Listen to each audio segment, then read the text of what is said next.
Artinya dalam imaginary order ini belum ada konsep bahasa, belum ada konsep gender, right? Laki-laki, perempuan, peran dan seterusnya itu nggak ada. Nah, mirror stage itu ibaratnya ketika pertama kali anak berkaca dan dia menyadari bahwa ternyata dirinya itu bagian terpisah dari sekitarnya, dari ibunya, dari bapaknya, right? And it is understood as the stage when actually a child learns to speak, when a child learns language. So at that moment, a child does not only learn language, but he or she also learns how to perform according to the societal demands with regards to his or her gender, right?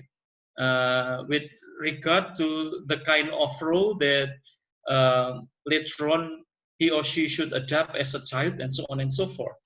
So mirror stage is the mark of the turning point when gender construction, when language construction, and therefore it's called symbolic order, right? Because language is basically about the symbol, takes place, right? And this example has been also used by literary scholars to criticize, for example, a literary work written by an American woman. The title is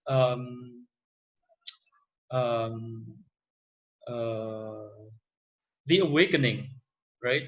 The Awakening. Awakening ini tentang tokoh yang namanya Edna Pontellier. Dia tinggal di Louisiana, Amerika bagian selatan, gitu, dan New Orleans dan sekitarnya. Dia hidup bahagia dengan anak dan suaminya, gitu. Sampai pada suatu titik dia merasa bahwa kebahagiaannya ini bukan kebahagiaan dia, but it is the kind of happiness that is constructed. Right? Constructed by what? Constructed by societal constraint, by patriarchal systems, right? And then it is like when actually she is already in the symbolic order, right? But she can't accept this. Dia mulai nervous, dia mulai gelisah, because actually she is not himself dalam kondisi itu. Therefore, she wish to return to the imaginary stage. Ketika gender construction itu belum ditentukan oleh society.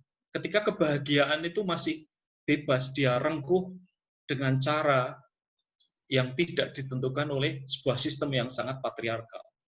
But of course, returning to the imaginary stage is impossible, right? And we know from the novel that in the end, what happened to Edna is that she finally commits suicide. Dia bunuh diri. Right? Society is just too strong for a case like that, right? Jadi itu mirror stage dari Lacan tadi. Satu lagi juga, mengapa feminis itu juga lalu mengadopsi psikoanalisis ini karena Lacan ini. Karena kalau Freud itu terlalu phallocentric, for Lacan, phallus should not be understood as male organ, gitu, tapi as symbol of power, sebagai simbol kekuasaan. If it is a symbol of power, male and female, are unable to have full control of it. Kita semua desire this power, tidak peduli dia laki-laki atau perempuan, right? Nah, so phallocentrism in Freud is understood as a symbolic phallus, and Lacan into symbol of power. Sehingga kita studi sampai S1, dapat ijazah, itu symbol of power, kan? S2, S3, kalau S2 lalu boleh mengajar di universitas dan seterusnya. Itu symbol of power. We crave for that. Plat mobil, gitu. Kalau digitnya 1, AB 1 HB Hamengkubuwono, ya toh. AB 1 UGM, rektor UGM pasti. HB 1 USD, pasti nggak ada. Sanata Dharma mana ada 1 digitnya, right? So that's it, Christine. Oke, thank you, Sir. Ada pertanyaan kedua dari Vincentia Yovita Purwitasari. Di chat box-nya itu cuma dituliskan radikal feminisme. Mungkin Pak Wote bisa menjelaskan sedikit tentang radikal feminisme. Wah, ini wilayahnya Bu Sri sama Bu Novi ini. Oke, mungkin karena tadi saya mencoba melihat kaitan feminisme dengan psychoanalysis, lalu juga radical feminism itu ya. Oke, feminisme itu sebagai sebuah teori dia sangat promiscuous itu, sangat geleman gitu loh.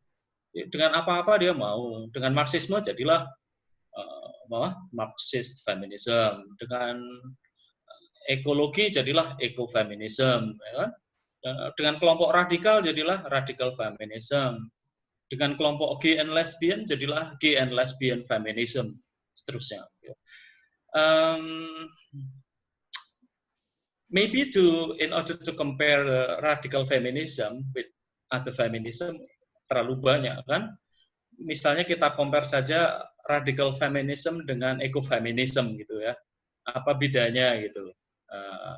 Ecofeminism dengan ecofeminis dengan radical feminis. Ecofeminis itu kan konsep feminisme yang mengawinkan persoalan ekologi dengan persoalan gender, right? Jadi misalnya mereka mengkritik